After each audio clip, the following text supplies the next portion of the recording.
Hey everybody, thanks for tuning in. The next 10 minutes are inspired by a steak and an Instagram post. I hope you enjoy it. Welcome to the engine.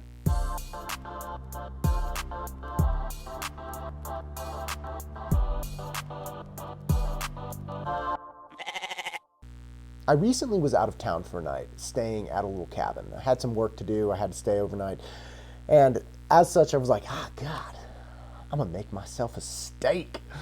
So go to the store, get a ribeye, and it's looking pretty good. I'm pretty excited about it. My wife and I really like steak. There's a steakhouse that we hit in town when you could go to restaurants, and it's fantastic. And so I was getting really excited about the steak. I pick up some bacon because I got these horrible plans. I pick up some potatoes, some onions, this whole bit, and I'm taking pictures of the ingredients and sending them to my wife. She's at home with the 3 boys, and again, I was gonna be back in town, the next day. I was like, I'll make you one, don't worry. But I'm just razzing her, I'm giving her a hard time. And this whole time I have Rogan on a speaker in the background, which I really enjoy, and I can't do that at home. It's quiet at this little place I'm staying, and just listening to a great conversation he's having with a guest, and kind of with my own thoughts, and I keep making this steak and sending pics to my wife. And so my first step is take 3 pieces of bacon and fry those bad boys in a pan. All right, I put them on low because I'm not in a rush, right? And I get a nice amount of fat off this bacon. Take the bacon off, set it aside, picture send it to the wife. Then I really thinly slice the onion. Now, not dicing it, but I slice it real nice thin half circles. Throw that into the bacon fat. I let that bad boy caramelize for a while. It was awesome just watching it, smelling it. Put some salt on it. It was great. Send a pic to the wife. And this whole time, again, I'm listening to this radio and just thinking like, God, this is fantastic. So when the onion is done caramelizing, I take that out and set it aside, turn off the pan. I get the potatoes boiling, peel them. There's some nice medium-sized rosettes. Boil them, put a little salt in that water, get those finished in about half an hour, and put them into a big bowl. Smash them up, put about half a stick of butter in that bad boy, a lot of salt. I smash up the bacon, put the bacon in with the potatoes, send a pic to the wife. Then get the pan heated back up with all that bacon fat and onion flavor, throw the steak in. Lightly seasoned, I like good beef flavor, so salt, pepper, nothing crazy. Cook that bad boy in the bacon fat in the cast iron skillet. Oh, I was dying by this point. It was epic. Get the steak out, put it on the plate with the bacon mashed potatoes, put the onions on top of the steak, and the last bit is I took a little red wine, poured it in the pan to get all the last goodness off, dump that on top of the steak, take a picture, send it to the wife.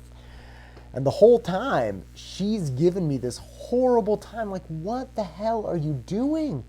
You're making yourself a feast. And I'm like, hey, there's nobody here. It's nice and quiet.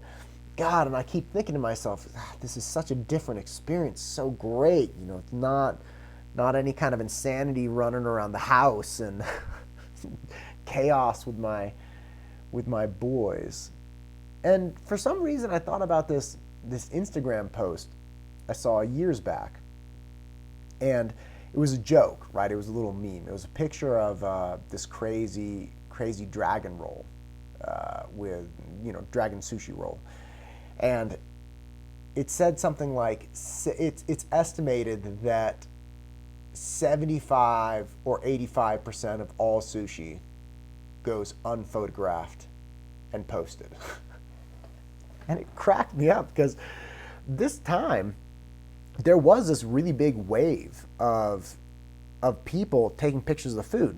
Food porn is a really popular thing. I love watching people make steaks and brisket and stuff on Instagram. I can't help it. It's kind of ridiculous. But it was really kicking up then. People have toned it down. And it's true. I thought about it. It's like, God, man, it must be an ungodly amount of people eating sushi and taking pictures of it and posting it because, and some justifiably, I mean, some pieces of sushi, some rolls are like artwork, and it's awesome. But it really made me think about what I was doing with my steak and the way I was kind of viewing my evening. Because I'll be honest, I was drinking a glass of red wine.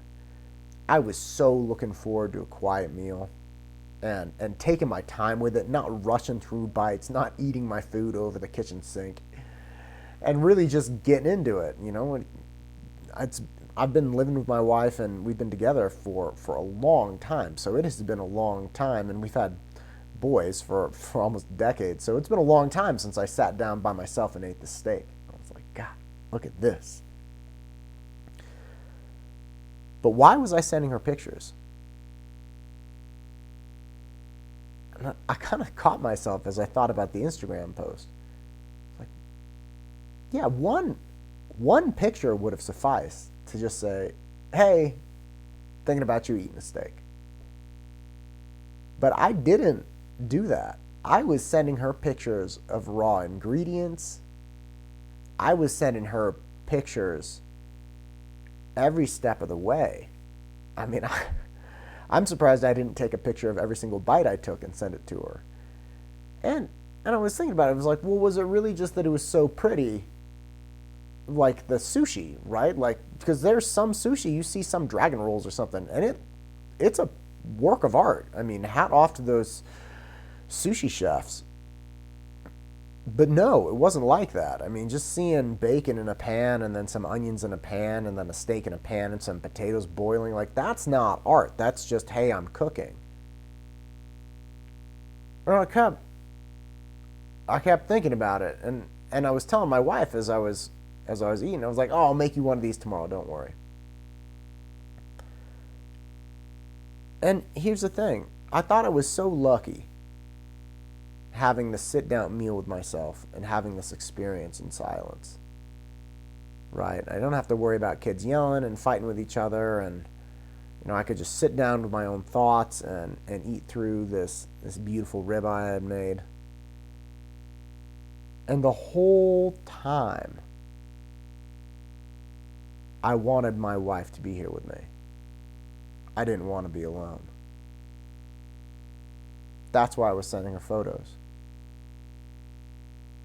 I couldn't really believe it when this hit me really hard. I was kind of like, what am I doing?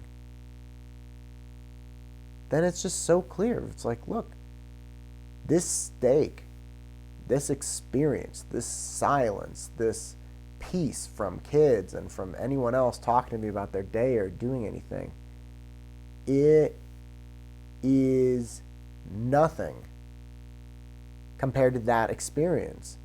It's not like it had no value. It's not like I didn't enjoy my steak, but man, if I had made that steak when I was at home with my wife and we had been yelling at the boys to get out of the kitchen because I got a hot pan on the stove, and then we're trying to like stuff down bites in between the kids arguing over some, Pokemon card, and then we don't have time to pour 2 glasses of wine, so we're sharing the same glass, going back and forth.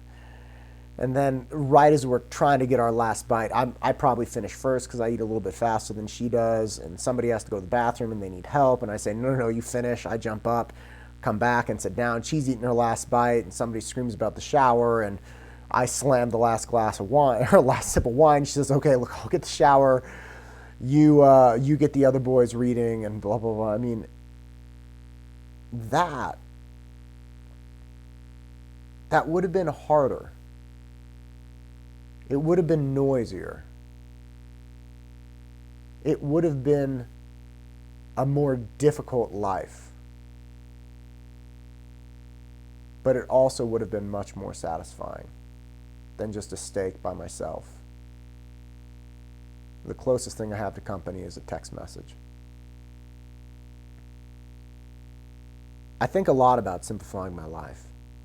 I think a lot about how easy it would be, or how much easier it seems it would be, if things were more quiet and I didn't have to break up fights and I could just focus on whatever I wanted to focus on. But man, there is no replacing the value of family. I'm Matt Todd, and this is the engine that drives me. Go out and crush it.